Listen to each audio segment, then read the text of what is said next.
واقعہ نمبر 37۔ مولانا محمود صاحب رحمپوری، جن کا ذکر پہلے بھی آ چکا ہے، فرماتے تھے کہ ایک مرتبہ میں اور ایک ہندو تحصیل دیوبند میں کسی کام کو گئے۔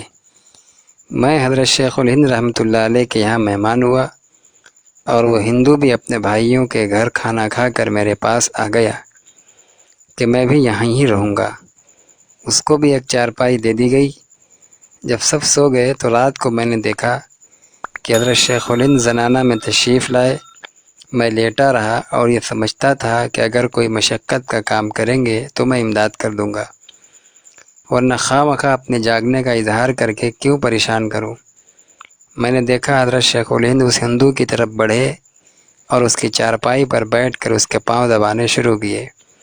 وہ خراٹے لے کر خوب سوتا رہا۔ مولانا محمود صاحب کہتے ہیں کہ میں اٹھا اور عرض کیا کہ حضرت آپ تکلیف نہ کریں، میں دبا دوں گا۔ مولانا نے فرمایا کہ تم جا کر سو، یہ میرا مہمان ہے، میں ہی اس کی خدمت انجام دوں گا۔ مجبوراً میں چپ رہا اور مولانا اس ہندو کے پاؤں دباتے رہے۔ واقعہ نمبر 38۔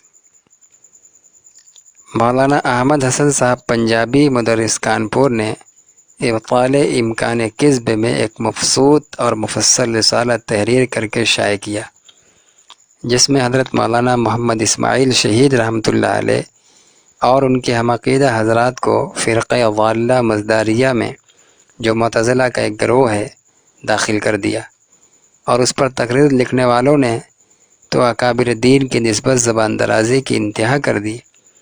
شیخ الہند حضرت مولانا محمود حسن صاحب رحمۃ اللہ علیہ کو یہ رسالہ دیکھ کر طیش تو بہت آیا، لیکن علم و تقوی کا مقام بلند دیکھیے کہ قیس و غضب کے جذبات کو پی کر ارشاد فرمایا کہ ان گستاخ لوگوں کو برا کہنے سے تو اکابر کا انتقام پورا نہیں لیا جا سکتا، اور ان کے اکابر کی نسبت کچھ کہہ کر اگر دل ٹھنڈا کیا جائے تو وہ لوگ معذور و بے قصور ہیں۔ واقعہ نمبر 39۔ حکیم الامت حضرت تھانوی قدس سرہ کے مواعظ سے امت کو جو بے مثال نفع پہنچا ہے وہ محتاج بیان نہیں۔ حضرت کے مواعظ کا فیض آج تک جاری ہے، اور جن حضرات نے ان کا مطالعہ کیا ہے وہ جانتے ہیں کہ یہ مواعظ دین کی بیشتر ضروریات پر حاوی ہیں اور اصلاح و تربیت کے لیے بے نظیر تاثیر رکھتے ہیں۔ ایک مرتبہ جون پور میں آپ کا ایک وعظ ہونا تھا، وہاں بریلوی حضرات کا خاصہ مجمع تھا۔ میں آپ کے پاس ایک بیہودہ خط پہنچا جس میں 4 باتیں کہی گئی تھیں۔ ایک تو یہ کہ تم جلاہے ہو، دوسرے یہ کہ جاہل ہو، تیسرے یہ کہ کافر ہو، چوتھے یہ کہ سنبھل کر بیان کرنا۔ حضرت نے وعظ شروع کرنے سے پہلے مجمع سے خطاب کرتے ہوئے فرمایا کہ اس قسم کا خط میرے پاس آیا ہے۔ فرمایا کہ یہ جو لکھا ہے کہ تم جلاہے ہو، تو اگر میں جلاہا ہوں بھی تو اس میں حرج ہی کیا ہے؟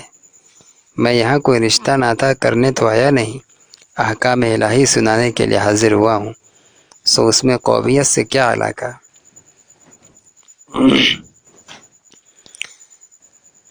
دوسری چیز یہ کہ یہ چیز اختیاری بھی نہیں، اللہ نے جس کو جس قوم میں چاہا پیدا فرما دیا۔ سب قومیں اللہ تعالیٰ کی ہی بنائی ہوئی ہیں اور سب اچھی ہیں اگر اعمال و اخلاق اچھے ہیں۔ یہ تو مسئلہ کی تحقیق تھی۔ رہی واقعہ کی تحقیق، سو مسئلہ کی تحقیق کے بعد واقعہ کی تحقیق کی ضرورت ہی باقی نہیں رہی۔ لیکن پھر بھی اگر کسی کو تحقیق واقعہ کا شوق ہی ہو تو میں آپ کو اپنے وطن کے عمائد اور ذمہ داروں کے نام پتے لکھوائے دیتا ہوں، ان سے تحقیق کر کے معلوم ہو جائے گا کہ میں کس قوم کا ہوں۔ اگر مجھ پر اطمینان ہو تو میں مطلع کرتا ہوں کہ میں جلہا نہیں ہوں۔ رہا جاہل ہونا، اس کا البتہ میں اقرار کرتا ہوں کہ میں جاہل بلکہ اجہل ہوں، لیکن جو کچھ اپنے بزرگوں سے سنا ہے اور کتابوں میں دیکھا ہے اس کو نقل کر دیتا ہوں۔ اگر کسی بات کے غلط ہونے کا شبہ ہو اس پر عمل نہ کیا جائے، اور کافر ہونے کو جو لکھا ہے تو اس میں زیادہ قیل و قال کی حاجت نہیں۔ میں آپ سبوں کے سامنے پڑھتا ہوں، اشہد ان لا الہ الا اللہ و اشہد ان محمد رسول اللہ۔ اگر میں نعوذ باللہ کافر تھا تو لیجیے اب نہیں رہا۔ آخر میں سنبھل کر بیان کرنے کی دھمکی دی گئی ہے۔ اس کے متعلق یہ عرض ہے کہ وازگوئی میرا کوئی پیشہ نہیں ہے۔ جب کوئی بہت اصرار کرتا ہے تو جیسا کچھ مجھے آتا ہے بیان کر دیتا ہوں۔ اگر آپ صاحبان نہ چاہیں گے تو میں ہرگز بیان نہ کروں گا۔ رہا سنبھل کر بیان کرنا تو اس کے متعلق صاف صاف عرض کے دیتا ہوں کہ میری عادت خود ہی چھیڑ چھاڑ کے نہیں ہے۔ قصداً کبھی کوئی ایسی بات نہیں بیان کرتا جس میں کسی گروہ کی دل آزاری یا فساد پیدا ہو، لیکن اگر اصول شرعیہ کی تحقیق کے ضمن میں کسی ایسے مسئلہ کے ذکر کی ضرورت پیش آ جاتی ہے جس کا رسوم بدعیہ اور خرافات سے تعلق ہے تو پھر میں رکتا بھی نہیں، اس لیے کہ یہ صریح دین میں خیانت ہے۔ سب باتیں سننے کے بعد اب بیان کے متعلق جو آپ صاحبوں کی رائے ہو اس سے مطلع کر دیا جائے۔ اگر اس وقت کوئی بات کسی کے خلاف تباہ بیان کرنے لگوں تو فوراً مجھے روک دیا جائے۔ میں وعدہ کرتا ہوں کہ اگر کوئی ادنا شخص بھی مجھے روک دے گا میں فوراً اپنا بیان روک دوں گا اور بیٹھ جاؤں گا۔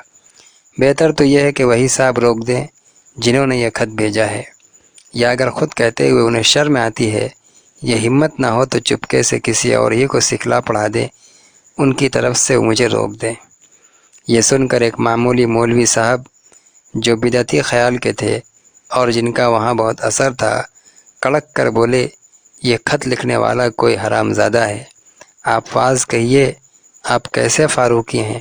حضرت نے فرمایا، میں ایسی جگہ کا فاروقی ہوں جہاں کے فاروقیوں کو یہاں کے لوگ جلاہے سمجھتے ہیں۔